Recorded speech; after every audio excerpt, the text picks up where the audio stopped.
Recipe হচ্ছে বিখ্যাত street food স্টাইলে মোগলাই পরোটা। এখানে প্রথমেই আমি নিয়ে নিচ্ছি 3 কাপ ময়দা। আপনারা ময়দার পরিমাণটা নিজেদের মতো করে নেবেন। দিয়ে দিচ্ছি স্বাদ অনুযায়ী লবণ আর দিচ্ছি ময়ানের জন্য সাদা তেল। 3 কাপ পরিমাণ ময়দার জন্য 4 চা চামচ সাদা তেল দিলাম। তেলের পরিমাণটা বেশি লাগে, তার কারণ মোগলাই পরোটার ওপরে যে সারফেসটা হয় সেটা ক্রিস্পি হয়, সেই জন্যই ময়ামটা বেশি লাগে। ভালো করে ময়দা আর তেলটা মিশিয়ে নিচ্ছি। এরপর বেশ হাতের মুঠোয় নিয়ে ময়দাটাকে দলা পাকিয়ে নিচ্ছি, যাতে বুঝতে সুবিধা হয় যে ময়ামটা খুব সুন্দরভাবে হয়েছে। এবার অল্প অল্প পরিমাণ জল দিয়ে ময়দাটাকে মেখে নিচ্ছি। যেমন লুচি পরোটার জন্য ময়দা মেখে থাকি, খুব বেশি নরমও না খুব বেশি শক্তও না। এবার ময়দাটাকে খুব ভালো করে মাখা হয়ে গেছে। 30 মিনিটের জন্য ঢেকে দিলাম। কড়াই গরম করে দিয়ে দিলাম 3 চা চামচ সাদা তেল। তেলটা গরম হয়ে এলেই দিয়ে দিচ্ছি 2টো কোচানো পেঁয়াজ, 3টে কোচানো কাঁচা লঙ্কা। লো ফ্লেমে 2 থেকে 3 মিনিট পেঁয়াজটাকে ভেজে নিয়ে দিয়ে দিলাম বোনলেস চিকেন।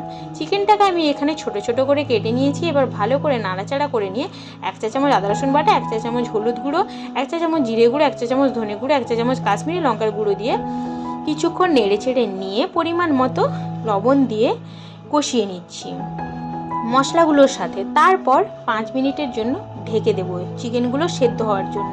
একটা বাটির মধ্যে 4টে ডিম ফাটিয়ে নিয়ে দিয়ে দিচ্ছি 1 চা চামচ কুচিয়ে নেওয়া পেঁয়াজ, 2টো কোচানো লঙ্কা। এরপর ভালো করে ফেটিয়ে নিয়ে 1 চামচ লবণ আর 2 চামচ ব্রেড গ্রাম দিয়ে ভালো করে মিশিয়ে নিচ্ছি। এদিকে চিকেনটাও হয়ে এসেছে প্রায়, কালারটাও বেশ লাল লাল হয়ে এসেছে। এর উপর দিয়ে দিচ্ছি গরম মশলা গুঁড়ো দিয়ে নাড়াচাড়া করে নামিয়ে নিচ্ছি। নামিয়ে নিয়ে বানিয়ে রাখা ডিমের স্টাফিংয়ের মধ্যে দিয়ে দিচ্ছি। এরপর সমস্ত কিছু ভালো করে মিক্স করে নিচ্ছি। এদিকে ময়দাটাও খুব সুন্দর নরম মোলায়েম হয়ে গেছে। মোগলাইয়ের জন্য লেচি করে নিয়েছি। এবার বেলে নেব। পরোটাটাকে পাতলা করেই বেলে নিচ্ছি, সাইডগুলো পাতলা করেই বেলছি। যেহেতু মোগলাই পরোটা তাই পাতলা করেই বেলতে হবে, তা না হলে খেতে খুব একটা ভালো লাগবে না।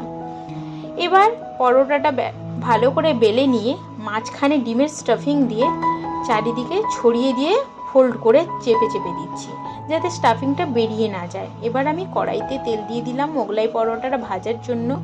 তেলটা গরম হয়ে গেলেই দিয়ে দিচ্ছি বেলে রাখা মোগলাই পরোটা। এবার লো টু মিডিয়াম ফ্লেমে এপিটোপিট করে লালচে লালচে করে সময় নিয়ে পরোটাটা ভেজে তুলে নিলাম। পরোটা বেশ সুন্দর ভাজা হয়ে গেছে। এবার পিস পিস করে কেটে নিচ্ছি।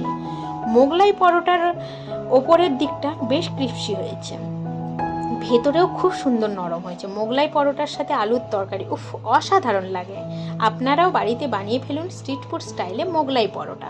আর হ্যাঁ, অবশ্যই কমেন্টে জানাবেন কেমন লাগলো। টাটা।